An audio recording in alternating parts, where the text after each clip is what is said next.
Vamos lá. Você falou aí do e-título, né? Que é o aplicativo onde você pode acompanhar ali a situação, se está tudo ok. Hoje você consegue, a pessoa que tiver que regularizar uma situação, quer transferir um título, enfim, dá para fazer tudo isso pela internet ou alguma coisa necessariamente tem que ser feita no cartório eleitoral? Bom, o e-título veio para criar, assim como o governo hoje tem mais de 40 serviços digitais e também caminha nisso, tem algumas pessoas que podem, eles querem pegar meus dados, aquela coisa toda que acaba a gente gerando um pouco de situação assim. Mas quem não conseguir chegar e puder e quiser usar o e-título, eu digo, pode usar o e-título.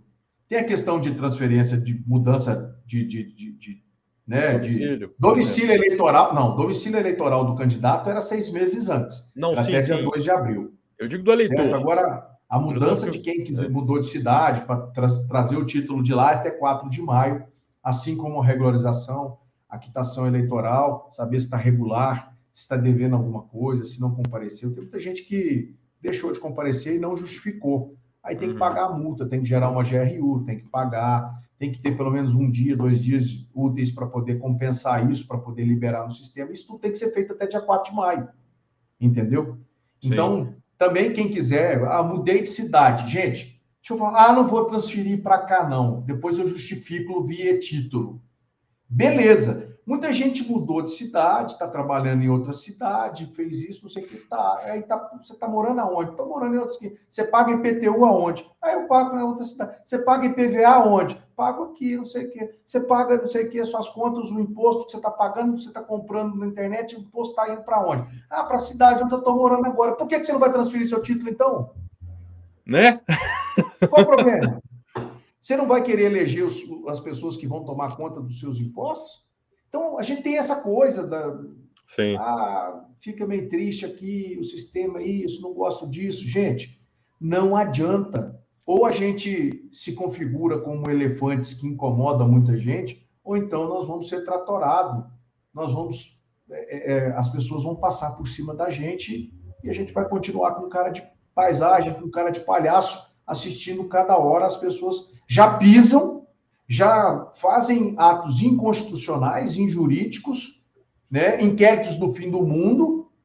Falta muita gente que compreenda processo legislativo, que entenda de regra eleitoral, que use dentro do processo legislativo para mexer, por exemplo, na área de reitor da universidade, na área da educação, na área da ciência, na área do direito, que você é operador do direito, você sabe muito bem disso, quão importante é hoje ter advogados que conheçam realmente, né? Quando vem Sim. uma ideia assim de que você precisa do trânsito em julgado, você vai para dentro da jurisprudência de uma súmula e você vai para dentro de um outro voto daquele ministro, por exemplo, que deu recentemente isso, você vai lá e pega que o cara fala que em determinado caso, por exemplo, não tinha que ter trânsito em julgado. E aí ele exige de uma, mas não exige de outra. Olha, muito cuidado, que é a mesma coisa que aconteceu com a prisão em segunda instância. Lembra disso? O STF Sim. formatou, voltou atrás, depois voltou de novo para favorecer. Né? A gente sabe muito bem.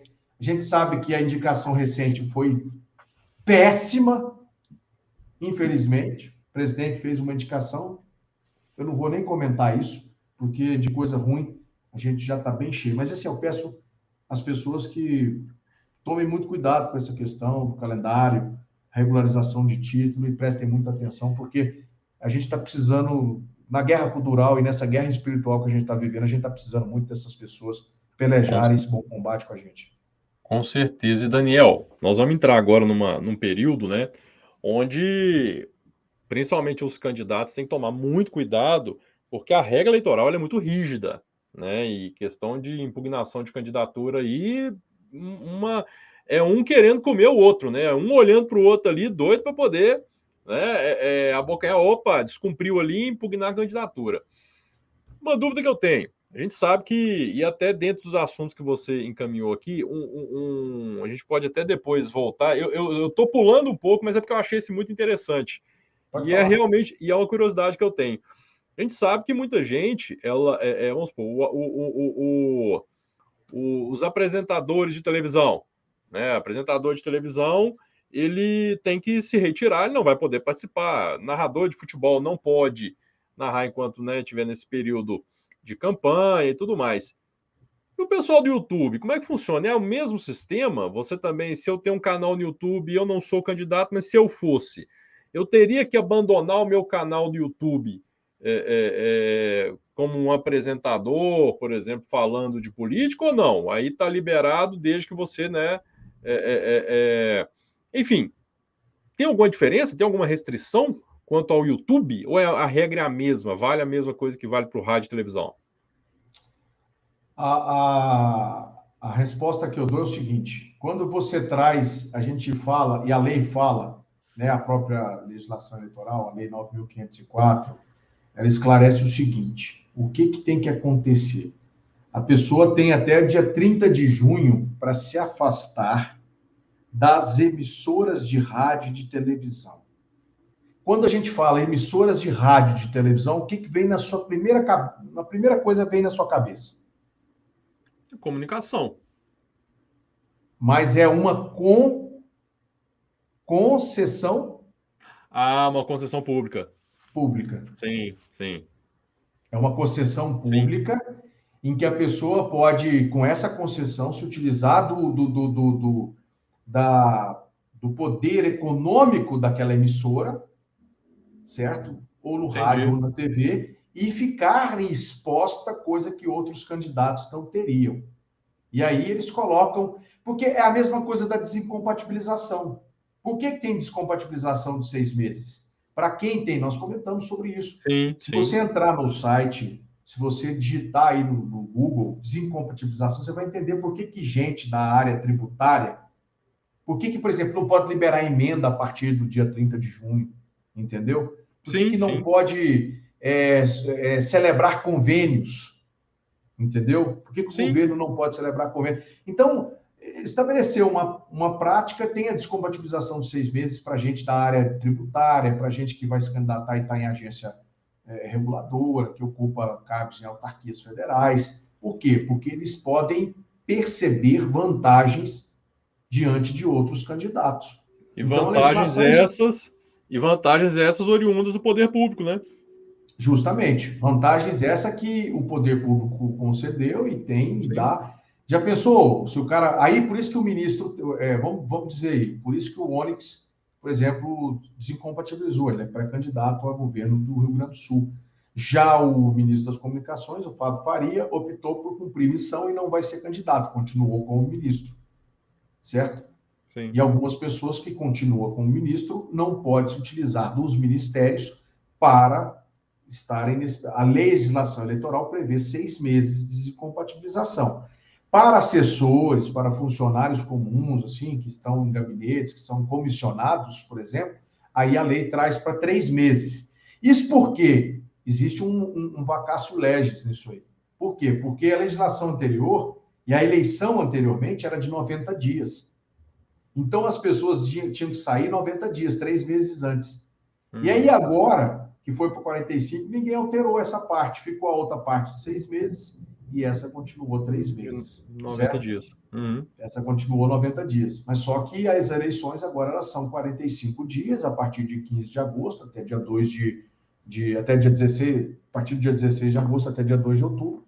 Né? E lembrando que os programas de rádio também, TV, está tendo um programa partidário, voltou a participar, entendeu? Tem gente que já está no programa partidário. Então, a legislação colocou assim para aqueles que transmitem programas apresentados ou comentados por pré-candidatos, eles têm que sair. É a Lei 9.504, né, de 97, o artigo 45, parágrafo 1º, e tem uma resolução do TSE também, a 23.610, de 2019, que fez esse ajuste também aí recente nessa questão. Então, YouTube é privado?